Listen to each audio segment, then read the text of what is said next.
Welcome to Beyond the Lab, a series by the Office of Career Development within the Biomedical Research, Education, and Training Department of the Vanderbilt University School of Medicine. I'm excited today to be with Dr. Ashley Brady. You're an alumna of the pharmacology program, and then you did some postdocs here, right? A postdoc here. Mm-hmm. So, welcome back. Thank you very much. Tell me about what you did here at Vanderbilt. So I came here in 1996 as part of the IGP class and started my PhD training, and had a very interesting first year where almost everyone that I rotated with decided to leave Vanderbilt. And so I had been trying to find a place in the Department of Pharmacology, and went to the chair, who at the time was Lee Limber, who was not taking students, and told her I was trying to get into the department, and she said, "Come rotate with me, cutie." And the next thing I knew, I had an opportunity to join her lab, and so that's where I did my PhD. And I finished that in a very short 7-something years, in 2003. And at that point, I had become interested in applying for a fellowship to go to France to do research in a collaborator's lab. And so I I applied for that and was able to get the fellowship, but I ended up staying an extra year with Lee as a postdoc and got another publication out during that time. And went abroad for my year fellowship in France with the Chateaubriand Fellowship, which was a wonderful experience. And then came back thinking I was going to just get my feet on the ground, and look for a job in industry perhaps, and then relocate. And then Jeff Kahn came along. And he had arrived about the time I was leaving, and when I found out what he was doing here at Vanderbilt, I decided maybe pharmacology was the place for me for a few more years. And so I was lucky to be able to join him, and I stayed with his lab for about 4 years, doing more postdoc work. After your postdoc, what did you do after that? So when my NRSA funding was coming to an end, I knew that I needed to find that next step, and I started looking for job opportunities. And by then, I was sort of wanting to stay in the Nashville area, and so I started being a lot more open to opportunities here locally. And I was still subscribing to the BRET Career Development newsletter at the time that Kim was running, and I had kept that subscription going the whole time I was in France. And so when I came back, I was still getting that. And I had seen an advertisement for a position in the development office. At the time, I did not know what development was at all.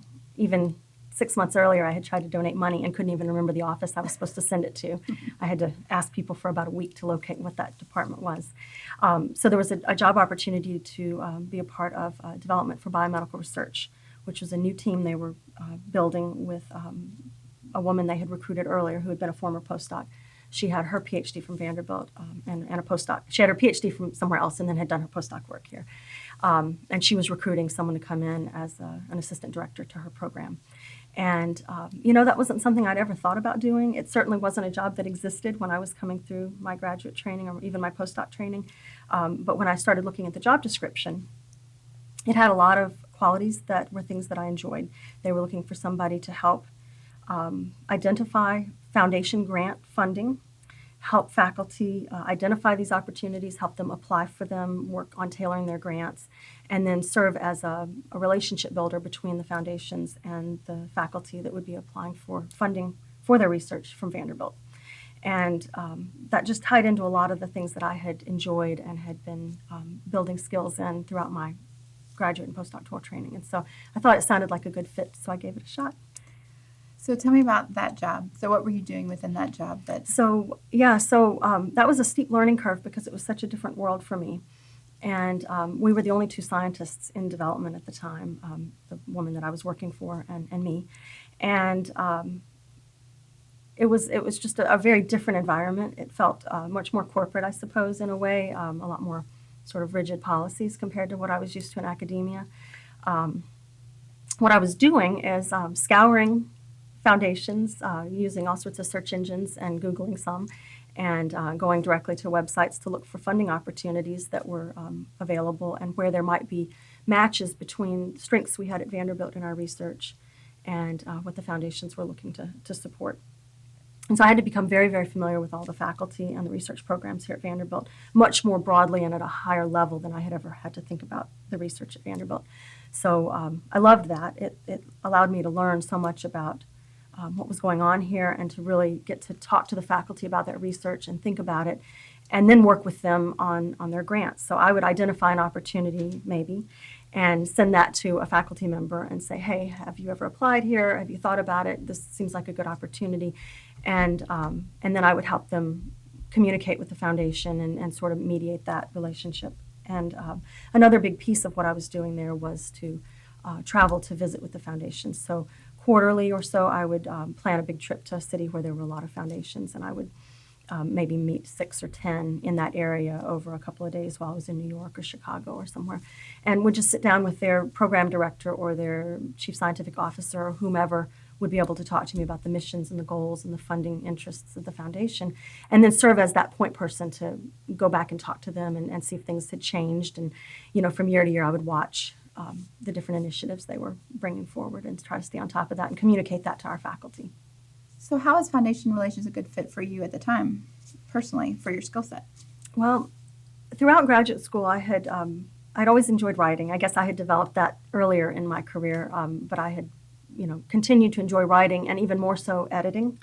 A lot of people would bring their documents to me, students in the lab who were applying for fellowships, people applying for grants, friends who had bailed on graduate school and or were changing their, going off for their MBA or maybe to medical school. I would always help them with their applications. And when I was in France, I was the only, there was one other native English speaker in the entire building. She was from England and didn't have a science background, and so I got to edit a lot of people's manuscripts. They all brought them to me. So I had been doing a lot of that, and so I enjoyed providing feedback and thinking about how the writing should be targeted and who the audience was, and really thinking critically about that. And so that was a piece that I enjoyed, that they were looking for in someone in this position to help with the grant writing. And then there was just the whole relationship building aspect of it. And I've always been fairly extroverted and really draw a lot of energy from being around others and interacting with people. And so that was something that I was looking for more of. Maybe that wasn't being utilized to its fullest extent in the lab. And so when I knew that I wasn't wanting to go on to a faculty position in a research-intensive career path, those were some skills and interests that I had in throughout, that had just kind of bubbled up throughout my training. So now what do you do? Because I want you to talk about what we do together and what you do now. So after 5 years in development in the Foundation Relations team, I was starting to look for other opportunities. I felt like I had learned what I could from that. I was looking for maybe a change and some growth. And it just happened to be that the Career Development Office here in the BRET program had applied for and received this large BEST award, which was very exciting. And of course, I was very happy to hear about that. And then when you guys decided to expand your team and put out a job description for a position to come on and be a part of the team, I had to check that out.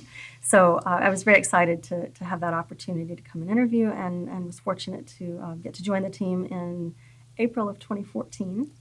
And since I've been on the career development team here, I'm now the Director of Career Engagement and Strategic Partnerships, which means I do a lot of career advising for students and postdocs, as well as developing programs and workshops and other initiatives around those types of areas.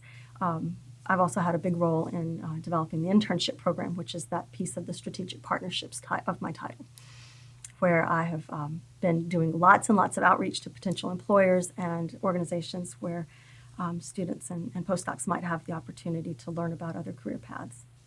So, Ashley, what is the Aspire program? So the Aspire program is additional programming layered on top of what the Career Development Office had already been offering. And so this is a very exciting time in this area, and to be part of Vanderbilt and having this wonderful program, the resources to create all of this additional programming, things that I'm sure Kim had wanted to do for years and didn't have all the resources available to her, to really take this up a notch and just provide so many other programming options to our students and postdocs. And so with the Aspire program, we've added on a module program, which are a series of short courses in a variety of thematic areas, which include communication, business and entrepreneurship, clinical research, and teaching. And so last year we were able to offer 10 short courses or modules in these areas, and they were very popular, and we hope to continue to be able to offer those. And the internship program has been growing and growing. I'm very proud of what we've been able to do with that in terms of sort of creating a new paradigm. It has not been very typical for graduate students and postdocs to think about doing an internship during their training. But as our students and postdocs in the biomedical sciences are moving more and more into careers that aren't the typical tenure track faculty position, it's becoming more and more important for us to help support them in that transition. And it's been a model for undergrads for years and business students to do an internship to help facilitate that transition, to learn about other career paths and directions. And so I think this is something we're going to see more of, just because it really does help with that transition to whatever it may be that these trainees may want to do, be it patent law or communication or clinical research or teaching or business, whatever that may be. So if you had a pie chart of the things that you do each day, tell me about the percentages of what you spend your time in. I've tried to actually do this systematically, and I cannot seem to find enough time to actually fill out the little triangles. I sit at my computer a lot. I'm at my desk a lot, doing a lot of emailing and a lot of writing, I guess, in different forms. I would say that on a good day, that's a big chunk of my time. There are also a lot of interruptions, but those interruptions come in a lot of flavors, and that may be, and maybe interruptions is not the right term. I do, a handful of career advising appointments every week, and I spend a lot of time. Those are probably not the interruptions so much. The interruptions are more things like, things that everyone has in every job where you get an email and you have to attend to something immediately. Someone needs an answer. But I also do career advising to students and postdocs. And then I usually have a handful of meetings every couple of weeks that are with potential employers or hosts for internships or just some other partner that we might want to get to know better so that we could think about having them come and give a talk or do a workshop or host an intern or maybe just post a job and that sort of thing. And so there's always that sort of research that I'm doing in the form of phone calls or face-to-face meetings in a lot of cases. I'm trying to think of what else I might do. Team meetings, things in-house, staff meetings, and then just the program management piece of what I'm doing. I mean, we have a team that we work with, but each of us has different roles. The modules that I was telling you about, those don't just happen on their own. So there's a lot that goes into thinking about, getting the directors for the courses on board in a timely fashion, creating the marketing that goes around that, advertising that in a timely fashion, getting the registration of all the students and postdocs, communicating to them and the directors, and then executing the event, and then following up with some sort of survey in the end to see how it went. So there's a lot of steps that go along the way, and the same with the internship program and other pieces where these are important things that need a lot of care to kind of shepherd them through. So I know, because I am your colleague, that you are an excellent networker. And we talk a lot about networking in our office. I know you have to meet with a lot of people. What do you do to network that helps you with your success? What are some of your strategies? I think one of the big things that I think helps me is that I don't usually I try not to form any preconceived notions over who's going to be a valuable contact for me or not. I see any contact, anyone you can meet and have a conversation with and learn more from them as a potential network contact. And that's, someone that either is going to help you directly or maybe someone who could connect you to someone else that may help you. And so all of that is incredibly valuable. And I don't ever approach that from a sense of what can I get from them. It's always about what can I give to them. And so whenever I meet someone, I'm always thinking, what can I help them with? How can I help them? Because then if you can give first, then usually they're more than happy to give back.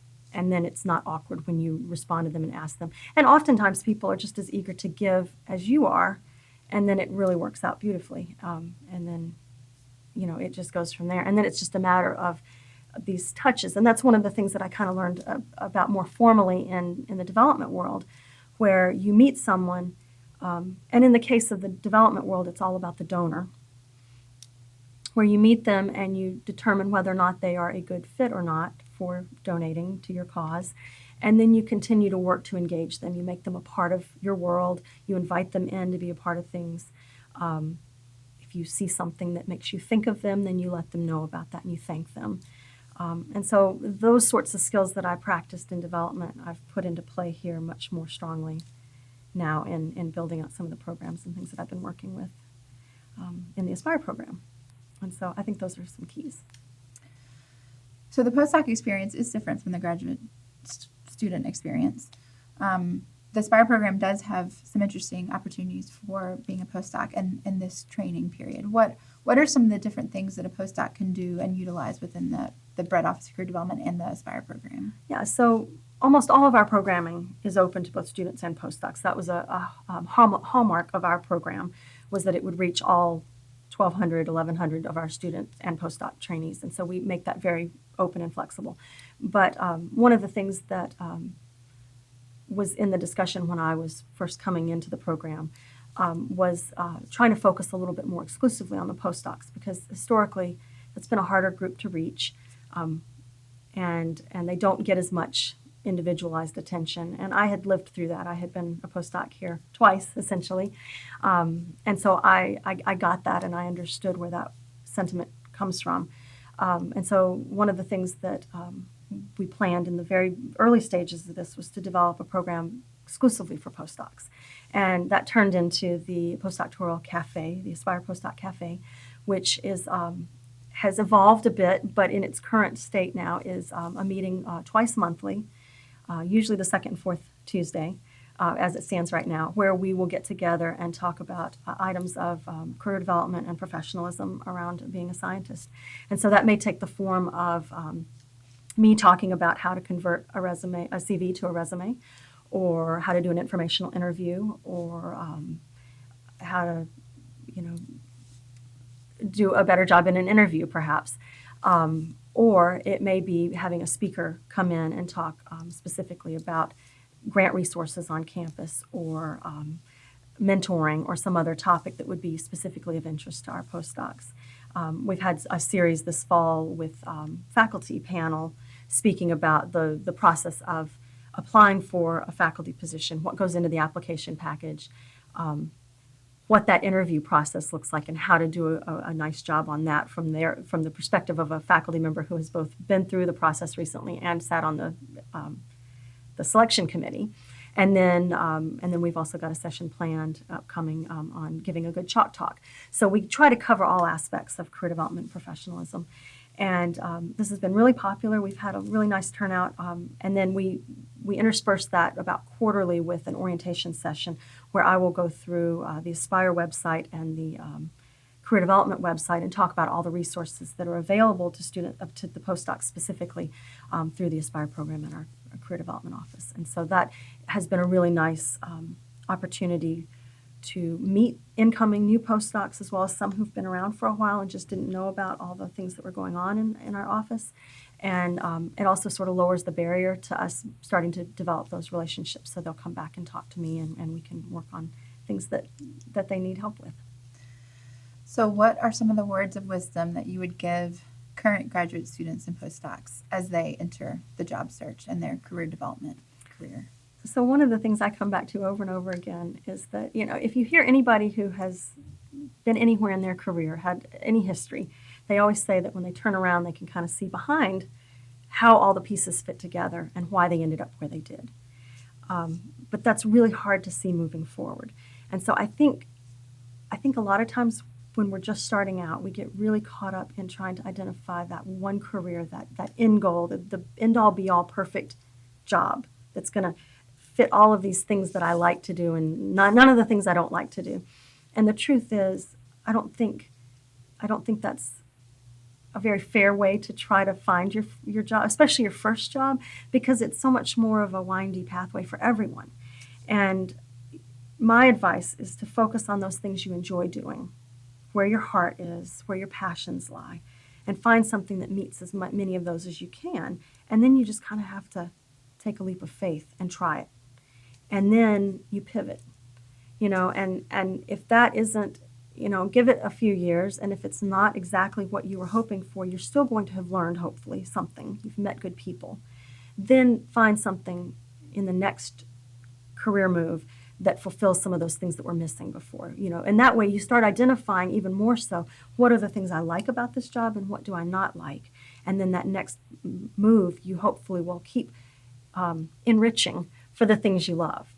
And then maybe 3 jobs later, you found this place where you're really, really happy. And even so, that may not be where you end up retiring from, but it helps you find that pathway. And so my advice is to not get too worried about where, you have to let those ideas guide you, and you need to find a point to go. But you can't get too hung up on it being the perfect thing. Nothing's going to be perfect. But hopefully it'll make you happy, and you'll learn something along the way. Awesome. Thank you for speaking with us today. Thank you. I appreciate being here. Thank you.